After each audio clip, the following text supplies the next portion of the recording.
Hello aspirants, welcome to Mock Officer YouTube channel and this is Arun. நம்மளோட daily 10 Hindu வெக்கப்ஸ் playlist வந்து நேற்றுலேருந்து start பண்ணியிருக்கோம். So இது வந்து ரெண்டாவது நாள். ஸோ இன்னைக்கு வந்த ஹிந்து எடிட்டோரியல் இருந்து ஸோ இம்பார்ட்டண்டான ஒரு 10 வேர்ட் பார்க்க போகிறோம். அது இல்லாமல் இன்னைக்கு ஆக்சுவலாக நிறைய வேர்ட்ஸ் வந்தது. அது வந்து நம்ம இந்த சாட்டர்டே வந்து கம்ப்ளீட்டாக ஒரு பிடிஎஃப்ல நம்மளோட பிடிஎஃப் டெலகிராம் சேனலில் அப்லோட் பண்ணிவிடுவோம். ஸோ கம்ப்ளீட்டாக அதை யூஸ் பண்ணிக்கோங்க. ஸோ இன்னைக்கு 10 வேர்ட்ஸ் என்னென்னு பார்த்துடலாம். ஓகே, ஸோ இன்னைய நாளோட ஃபர்ஸ்ட் வேர்டு அப்படி என்ன அப்படின்னா குவஸ்ட். ஸோ குவஸ்ட் அப்படின்றது என்ன அப்படின்னா ஒரு விஷயத்தை நம்ம வந்து தேடுறதை தான் குவஸ்ட் அப்படின்னு சொல்லி சொல்லுவோம். ஸோ பர்சியூட் அப்படின்னு சொல்லி சொல்லுவாங்க சினானிம். ஓகேவா? ஸோ பர்சியூட் அப்படின்னு சொல்லி சொல்லுவாங்க. இந்த இமேஜ் வந்து உங்களுக்கு பார்த்தோன்னே தெரியும். ஸோ இந்த மூவி பார்த்தவங்க எல்லாருக்குமே தெரியும், கண்டிப்பாக எல்லாரும் பார்த்துருப்பீங்க இந்த மூவிஸ். இந்த மூவியில் வந்து அவர் வந்து ஒரு ஜாப், அவரோட பையனை வந்து ஒழுங்காக நல்லபடியாக வளர்க்கறதுக்கு ஒரு ஜாபை தேடிட்டு இருப்பாரு. ஸோ அது அந்த படத்தோட கிளைமேக்ஸில் கிடைக்கும். ஸோ அதுதான் அவர் அந்த படம் ஃபுல்லாக அவர் அந்த ஒரு விஷயத்தை தான் தேடிட்டு இருப்பார். ஸோ அது கடைசியில் கிடைச்சிடும். நம்மளும் அந்த மாதிரி தான் இப்போ பேங்க் எக்ஸாம், எஸ்எஸ்சி எக்ஸாம் நோக்கி போயிட்டு இருக்கோம். ஸோ நம்மளுமே அந்த வார்த்தையை நம்ம யூஸ் பண்ணிக்கலாம். ஸோ கஸ்ட் அப்படின்ற வார்த்தை வார்த்தை. ஸோ நம்ம எல்லாருக்குமே, நம்ம ஆஸ்பிரண்ட் எல்லாருக்குமே ரொம்ப இம்பார்ட்டன்டான ஒரு வார்த்தை அப்படின்னே சொல்லலாம். தேடல். ஓகேவா? சரி, ரெண்டாவது வார்த்தை ஷண்ட். ஸோ ரெண்டாவது வார்த்தை என்னது அப்படின்னு பார்த்தீங்கன்னா ஷண்ட். இது வந்து நம்ம வேர்பில் சொல்லலாம். பார்ட்ஸ் ஆஃப் ஸ்பீச் வந்து வேர்ப் அப்படின்னு சொல்லலாம். ஸோ இது என்ன அர்த்தம் ஷண்ட் அப்படின்னா, இப்போ வந்து எனக்கும் இன்னொருத்தருக்கு சண்டை வருதுன்னு வச்சுக்கோங்களேன். எனக்கும் இன்னொருத்தருக்கு சண்டை வருது. நான் என்ன பண்ணுறேன், சரி ஓகே எனக்கு எதுவும் சண்டை தேவை, நான் வந்து ஒதுங்கி போகிறேன் அப்படின்னா அவாய்ட் பண்ணி நான் வந்து தவிர்த்துட்டு நான் வந்து விலகி போகிறது தான் ஷண்ட் அப்படின்னு சொல்லுவாங்க. சரியா? ஸோ இந்த இமேஜை பார்த்தா உங்களுக்கு கிளியராக தெரியும். அவர் வந்து அந்த ஒரு விஷயத்துல இருந்து விலகி போறாரு அப்படின்னு சொல்லலாம். அது மாதிரி அதோட ஆன்டனிம் வந்து எம்ப்ரேஸ்ட் அப்படின்னு சொல்லலாம். சரியா? சரி, அடுத்து மூணாவது வேர்டு ட்ரோடன். இது வந்து அதாவது இது வந்து நம்ம வந்து சின்ன வயசுலேருந்து நம்ம இந்த ஒரு விஷயத்த பார்த்துருப்போம். அதாவது வாய்க்கால் வரப்புன்னுவாங்க, வயல் வரப்பு அப்படின்வாங்க. அந்த வயல்வெளியில் நடந்து போகிற அந்த அந்த இடத்துக்கு பேர் வந்து நம்மளுக்கு இது வரைக்குமே தெரியாது. ஓகே, ஸோ அதோட பேர் வந்து ட்ரோடன் அப்படின்னு சொல்லுவாங்க. ஸோ அதோட சினானிம் வந்து ட்ராம்பிள்டு அப்படின்னா, அதாவது நம்ம நடந்து நடந்து உருவான பாதையை தான் ட்ராம்பிள்டு அப்படின்னு சொல்லுவாங்க. ஸோ ட்ரோடனுக்கு எக்ஸாக்டான சினானிம் அதுதான். சரி, ஆன்டனிம்ன்றது அன்டச்சுடு.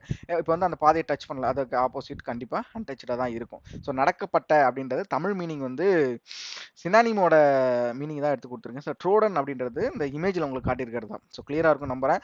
இதை இது வரைக்கும் தெரியாதவங்க இதை தெரிஞ்சுக்கோங்க. ஓகேவா? ஸோ இது வந்து ட்ரோடன் அப்படின்றது, அதாவது இப்போ நம்ம எல்லாருமே கிராமத்துக்கு போயிருப்போம். கிராமத்தில் போயிட்டு இந்த வரப்பில் நடந்திருப்போம். ஸோ நம்மளுக்கு ஆனால் இங்கிலீஷில் என்ன அர்த்தம் தெரியாது. இதுக்கப்புறம் நான் இந்த வீடியோ பார்க்குற எல்லாருக்குமே, நம்ம ஆஸ்பிரண்ட் எல்லாருக்குமே இதுக்கு அர்த்தம் கண்டிப்பாக தெரியும் அப்படின்னு நம்புறேன்.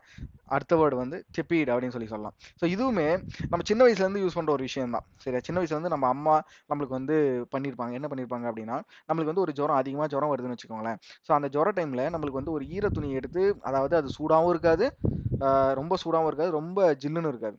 ஓகேவா? கரெக்டாக? ஸோ அந்த மாதிரி ஒரு துணி எடுத்து நம்ம தலையில் வைப்பாங்க நம்மளுக்கு ஜுரம் அடிக்கிற டைமில். ஸோ அதை தான் நம்ம வந்து டெப்பீட் அப்படின்னு சொல்லுவாங்க. ஸோ அது வந்து டெப்பீட் கிளாத் அப்படின்னு சொல்லுவாங்க. ஓகே, டெப்பீட் கிளாத் அப்படின்வாங்க. இது வந்து ஆக்சுவலாக குளிர்ச்சியான அப்படின்னு சொல்ல முடியாது.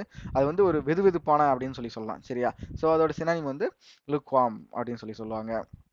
நெக்ஸ்ட் ஃபெராக்ஷியஸ். ஓகேவா? ஸோ இந்த வார்த்தை என்னது அப்படின்னா, ஒருத்தவங்க வந்து சண்டை, அதாவது முன்னாடி பார்த்த வேர்டில் வந்து நான் வந்து விலகி போகிறேன் அப்படின்னு சொன்னேன். பட் இந்த வார்த்தை வந்து நான் 2 பேருமே மல்லு கட்டி நிற்கிறது, 2 பேரும் நீயா நானான்னு பார்க்கறது தான் இந்த வார்த்தைக்கு வந்து அர்த்தம் அப்படின்னு சொல்கிறாங்க. இதோட ஆன்டனிம் வந்து ஹார்மோனியஸ். ஓகேவா? இதோட ஆன்டனிம் வந்து ஹார்மோனியஸ்.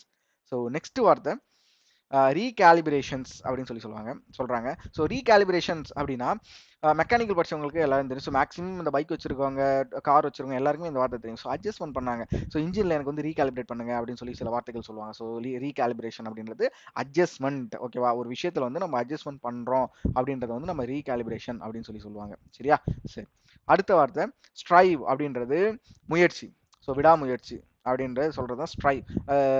அதே தான் நம்ம இப்போ பேங்க் எக்ஸாம் கிளியர் பண்ணணும் அப்படின்றது நம்மளோட விடாமுயற்சி தான், நம்மளோட முயற்சி தான்.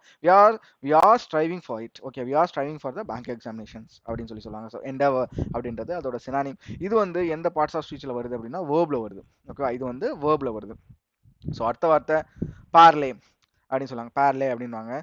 இது என்னது அப்படின்னா, இப்போ நான் இந்த இமேஜ் கொடுத்துருக்கேன். இந்த இமேஜில் வந்து இந்த சைடு ஜாக் ஸ்பேரோ இருக்காரு, அந்த சைடு அந்த அந்த வில்லனும் அப்புறம் இன்னொரு சில பேர். ஸோ இந்த சீன் நீங்க படத்துல பாத்தீங்க அப்படின்னா அவர் வந்து அவரோட இதயத்தை கேட்பாரு, இவர் வந்து இவரோட பிளாக் பெல் கேட்பாரு. ஸோ ஒதுக்கீடு நெகோஷியேட் பண்ணிட்டு இருக்காங்க ரெண்டு பேரும். நெகோஷியேட் பண்றதா நம்ம பார்லே அப்படின்னு சொல்லலாம். சரியா? ஸோ ரெண்டு பேரும் ஒரு விஷயத்தை வந்து நெகோஷியேட் பண்றாங்க. ஸோ நம்ம கடைக்கு போறோம், கடைக்கு போயிட்டு ஏதோ ஒரு பொருளை வாங்க போறோம். அந்த பொருளை போயிட்டு நம்ம வந்து அவங்க 100 ரூபா சொல்றாங்கன்னா நீங்க 50 ரூபாய் கொடுங்க, 30 ரூபாய் கொடுங்க அப்படின்னு சொல்லி வாங்குறது தான் நெகோஷியேஷன்ஸ். ஓகேவா? ஸோ அதுக்குரிய வேர்டு தான் பார்லே அப்படின்னு சொல்லுவாங்க. ஓகேவா? ஸோ அடுத்த வார்த்தை நியான்ஸ்ட் அப்படின்னு சொல்லுவாங்க. ஸோ நியான்ஸ்ட் அப்படின்னா சப்டில் அப்படின்றது. ஸோ என்னது அது, என்ன சப்டில், நுணுக்கமான. இந்த இமேஜ் நான் ஏன் கொடுத்துருப்பேன், அப்படின்னா இப்போ இருக்க நிறைய யூடியூபர்ஸ் வந்து டெக் யூடியூபர்ஸ் நிறைய பேர் இருப்பாங்க. ஸோ நீங்கள் இந்த ஃபோன் வாங்கலாமா இல்லை இந்த ஃபோன் வாங்கலாமா அப்படின்னு சொல்லிட்டு அவங்க வந்து உங்களுக்கு வந்து அவங்க நுணுக்கமாக ஒர்க் பண்ணி இதில் வந்து இந்த கேமரா ஃபீச்சர் இருக்குது, இதில் வந்து இந்த சிப்பு கொடுத்துருக்காங்க, இதில் வந்து இவ்வளோ இருக்குது, இவ்வளோ ரேம் இருக்குது, இவ்வளோ ஸ்டோரேஜ் இருக்குது, ஓகே இதில் 5G இருக்குது, இதில் 4G இருக்குது. ஸோ அப்படின்னு உங்களுக்கு வந்து நுணுக்கமான தகவல்களை தராங்கல்ல, ஸோ அதுதான் நியூயான்ஸ் அப்படின்னு சொல்லுவாங்க. சரியா? ஸோ ஓகே, ஸோ கிளியரா இருக்கும் நம்புறேன். அடுத்த வார்த்தை ப்ளீக் அப்படின்றது எப்படி சொல்றது, கிரீம், அதாவது க்ளூமியா இருக்கிற இடத்த வந்து நம்ம வந்து ப்ளீக் அப்படின்னு சொல்லுவோம். ஸோ தமிழ் மீனிங் வந்து வெளிப்பாடுன்னு கொடுத்துருக்கு. பட் அது எக்ஸாக்டான அர்த்தம் வந்து க்ளூமி, அதாவது தெளிவு இல்லாத அப்படின்னு கூட சொல்லலாம். சரியா? தெளிவு இல்லாத ஒரு மாதிரி மந்த நிலை அப்படின்னு சொல்றது வந்து நம்ம ப்ளீக் அப்படின்னு சொல்லலாம். சரியா? ஸோ தெளிவு இல்லாத ஒரு இடம் அப்படின்னு கூட நீங்க வச்சுக்கோங்க. ஓகே. ஸோ இன்னைக்கு நம்ம 10 வேர்டு பார்த்துருப்போம். ஸோ ரொம்ப வேகமா தான் போறேன். நீங்க வந்து ஏன் நான் இவ்வளோ வேகம் போறேன் அப்படின்னா, ஒரு விஷயம் நம்ம ஆளுங்கலாம் வேகமா ஒரு விஷயத்த கத்துக்கணும் அப்படி தான் நினைப்பாங்க. சரியா? ஸோ அதனால தான் நான் வேகமா ஆனா இந்த பிபிடி ரெடி பண்றதுக்கு எனக்கு வந்து 1 ஹவருக்கு மேல ஆயிடுச்சு. ஓகே, 1 ஹவருக்கு மேல ஆயிடுச்சு. அந்த வேர்ட்லாம் எடுக்கணும்னு கணக்கு பண்ணா எனக்கு 2 மணி நேரத்துக்கு மேலே ஆகுது. பட் நான் ஏன் இந்த வீடியோவை நான் வேகமா முடிக்கிறேன் அப்படின்னா, நம்ம நம்ம நம்ம நம்ம நம்ம ஸ்டூடெண்ட்ஸ், நம்ம ஆஸ்பிரண்ட்ஸ் என்ன எப்படி இருப்பாங்க மைண்ட் செட்னா, நம்ம வேகமா ஒரு விஷயத்த படிக்கணும் அப்படின்றதுக்காக தான் இந்த வேகமா ஒரு 10 வேர்டு. ஓகேவா? இந்த நம்மளோட இது 2வது நாள். ஸோ கண்டிப்பா நம்மளோட யூடியூப் சேனலை சப்ஸ்கிரைப் பண்ணி வச்சுக்கோங்க. ஏன்னா நான் இந்த வீடியோ இருக்குல்ல, இந்த சீரிஸ் வந்து நான் டெய்லியும் கொடுக்க போறேன். ஸோ டெய்லி அரௌண்ட் 8 to 9 இல்லை 9க்கு மேலே கண்டிப்பா எவ்ரிடே நைட் வந்து கண்டிப்பா உங்களுக்கு இந்த வீடியோ வந்து ப்ரீமியர்ல உங்களுக்கு அப்லோட் ஆயிரும். எங்கன்னா நம்ம யூடியூப் சேனல் அப்லோட் ஆயிரும். ஸோ மறக்காம சப்ஸ்கிரைப் பண்ணி வச்சுக்கோங்க. இந்த பிளேலிஸ்ட், அதாவது நீங்க இன்னும் இந்த பிளேலிஸ்ட்டை சேவ் பண்ணி வைக்கல அப்படின்னா உங்களோட ஃபோன்ல கண்டிப்பா சேவ் பண்ணி வச்சுக்கோங்க. ஸோ நாளைக்கு அடுத்த 10 வேர்டோட கண்டிப்பா உங்களை வந்து பார்க்குறேன். So thank you all, have a great day, bye.